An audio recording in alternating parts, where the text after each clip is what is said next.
Outrageous predictions for Penn State, Ohio State on Saturday. Tim Bielik, Bill Landis, Doug Lamreese. Bill, what you got?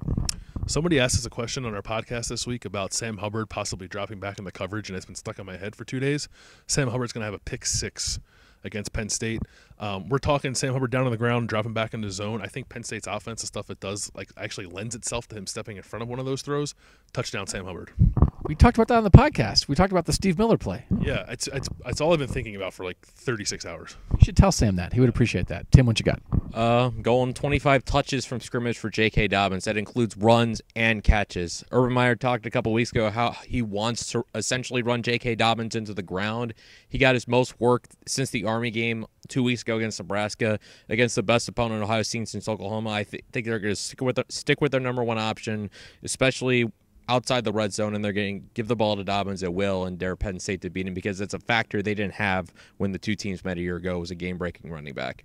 I think that's good. I like that one too.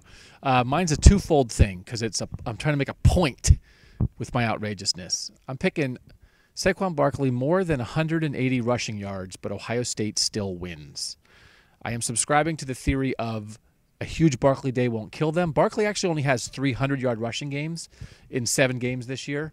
He had 211 against Iowa, so I'm picking him to have his second-best rushing game. He had 172 against Akron in the opener. I don't think they're going to stop him. I think they're going to be able to outscore him. So that's big day for Saquon, big win for the Buckeyes. Bill, Tim, Doug will make our game picks on Friday, but that was my little hint. No hints from you two, just from me. See ya.